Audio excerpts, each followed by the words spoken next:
I think we were friendly rivals. You know, I would always want to get, as soon as it hit, Megadeth's record and Thrash record. And if you're headline, you want to make sure you top everybody else in front of you. There are names in heavy metal that carry weight the moment they're spoken. Tom Araya is one of them. The bassist and vocalist of Slayer spent decades at the center of one of the most ferocious bands the world has ever heard. A man who could stand at the edge of a stage in front of thousands of screaming fans and make the whole room feel like it was about to collapse. He wasn't just a musician. He was a force. And forces like that don't speak carelessly. So when Tom Araya finally began opening up about why he, and so many others across the rock and metal world, quietly chose to keep their distance from Dave Mustaine, people listened. Not because it was gossip. Not because it was a scandal. But because it was the truth, told in the steady, measured voice of a man who had seen everything and had no reason left to pretend otherwise. This is that story. It spans decades, multiple continents, legendary albums, and some of the most turbulent backstage moments in metal history. It is a story about talent and destruction. About a scene held together by mutual respect, and the one figure who seemed incapable of honoring that respect for long. And it is, above all, a story about what happens when genius and self-destruction walk side by side for so many years that people eventually stop waiting for one of them to win. To understand why any of this matters, you need to understand what thrash metal was, not just as a genre, but as a community. In the early 1980s, something extraordinary was happening in the garages, clubs, and rehearsal spaces of California and New York. A generation of musicians who had grown up worshipping hard rock and early punk were combining those influences into something harder, faster, and more technically demanding than anything that had come before. The riffs were razor-sharp. The drumming was relentless. The energy was barely contained. And the bands that rose from this scene, Metallica, Slayer, Megadeth, Anthrax, weren't just making music. They were building a culture. Tom Araya was there from nearly the beginning.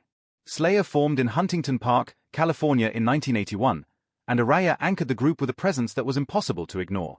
His bass lines hit like a freight train, and his vocals weren't merely aggressive, they were theatrical, visceral, and completely committed. What made Araya unusual, especially in a world full of rock excess, was that he was grounded. During the early years, he was still working as a respiratory therapist, treating patients by day and performing in clubs by night. That discipline never really left him. Even as Slayer became one of the most dangerous-sounding bands on the planet, Araya remained someone the people around him could count on. He showed up. He delivered. He behaved like a professional. Dave Mustaine, on the other hand, had arrived in the scene through fire.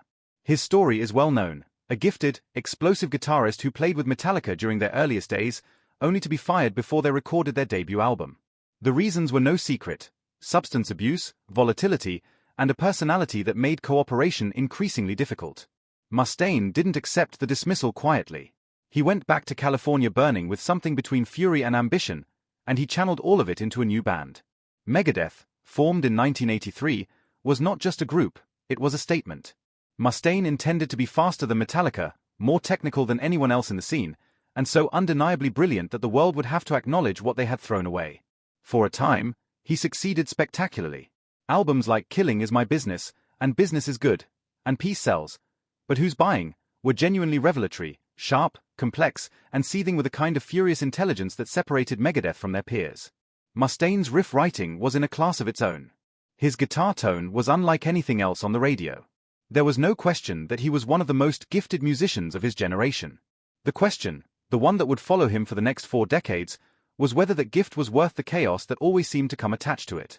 There came a point in late 1986 when the music industry had a genuine opportunity to do something historic. Slayer and Megadeth were both peaking at exactly the same moment. Slayer's Rain in Blood, produced by Rick Rubin and released that October, had detonated like a bomb across the metal world. 29 minutes of pure, unrelenting speed and aggression that sounded like nothing anyone had heard before. Megadeth's Peace Sells had arrived around the same time, showcasing Mustaine's growing technical authority and his sardonic, politically charged songwriting. Both bands were ascending. Both had labels with money and momentum behind them. A collaborative project, a joint EP, a co-headlining tour, seemed not just possible but inevitable. The labels arranged a meeting in Los Angeles. It was supposed to be straightforward: get the musicians in a room, align on the plan, shake hands, and move forward.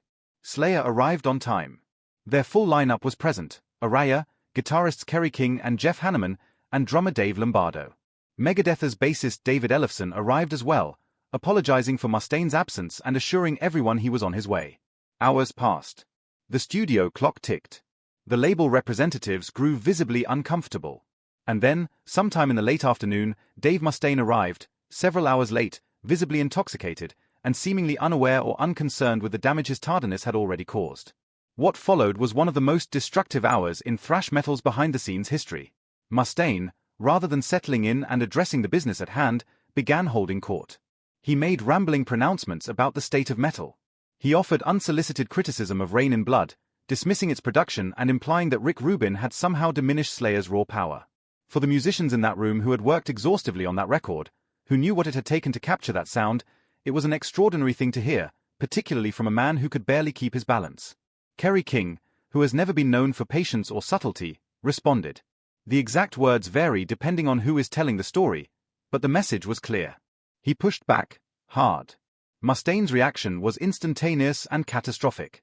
He grabbed King's custom-built BC Rich guitar, a heavily modified, distinctly personal instrument that was central to King's live performances and worth thousands of dollars, and destroyed it. Smashed it against an amplifier until the neck split and the body came apart. The room went silent. And then it didn't. King moved toward Mustaine. Other members intervened. Tom Araya, who had remained composed throughout the entire deteriorating situation, stepped between them. The label representatives moved to end the meeting. Mustaine was removed from the studio. And the collaboration, the joint EP, the co-headlining tour, the potential millions in revenue, the moment that could have united the two sharpest edges of thrash metal into something genuinely historic, was finished before it ever began. The financial cost has been estimated to have run into the millions of dollars when you account for lost studio time, cancelled touring arrangements, and the sponsorship and merchandising deals that would have followed. But the cost that mattered more was something harder to quantify. Trust. Slayer's trust in Mustaine evaporated in that studio. And word traveled, the way word always travels in a community as tightly connected as the metal world. People who weren't in that room heard what had happened. Promoters heard. Producers heard. Other bands heard. And many of them quietly filed the information away and adjusted their plans accordingly. The reason Tom Araya's perspective carries so much weight in this story is precisely because of how rarely he chooses to deploy it. He is not a man who grants interviews to settle scores. He is not someone who goes on podcasts to relitigate old grievances or take credit for restraint he showed 30 years ago. When he speaks about the dynamics of that era, it is usually in measured terms, with the careful phrasing of someone who has thought very hard about what he wants to say and what he wants to leave out. Over the years, Araya has offered fragments of commentary on his relationship with Mustaine, enough to build a clear picture, not enough to feel like an attack. In one widely discussed interview, when asked whether he would consider working with Mustaine again, Araya offered a smile that didn't quite reach his eyes and said he always kept his guard up around him. It was a quiet sentence, the kind that gets quoted because of how much it leaves unsaid. Coming from someone who spent years in a band whose entire aesthetic was explosive and unguarded, that kind of careful distance means something. Araya has also spoken about the pattern he observed over years of watching Mustaine navigate the music industry. The cycle, as Araya described it, was consistent. Mustaine would say something inflammatory about a former bandmate, a rival, a collaborator, sometimes seemingly at random, and then, when the backlash arrived, he would walk it back. Claim he'd been misunderstood. Issue an apology that raised more questions than it answered. And then, after a sufficient period of relative quiet, do the same thing again. Araya didn't describe this with cruelty. He described it with the weary recognition of someone who had watched the same movie enough times to know every scene. The 1991 Clash of the Titans tour is a chapter in this story that deserves its own examination. On paper, it was a triumph. Slayer, Megadeth, Anthrax, and Alice in Chains sharing stages across North America, playing to enormous crowds who couldn't believe their luck. The shows were electric. The music was extraordinary. But behind the curtain, the atmosphere was strained in ways that never made it into the official accounts. Mustaine, who had just released Rust in Peace to enormous acclaim, arrived at the tour carrying the weight of years of unresolved grievances, against Metallica, against people he felt had underestimated him, against the industry in general. That energy doesn't stay contained backstage. Araya later described the experience as one marked by a persistent, unspoken tension, something unresolved hanging in the air that everyone was pretending not to notice. He maintained the minimum necessary contact with Mustaine throughout the tour, kept conversations brief and polite, and declined to engage with provocations that filtered back to him through the crew. It was a masterclass in professional endurance, the kind of thing that looks easy from the outside and costs considerably more on the inside. Tom Araya was not alone in this experience.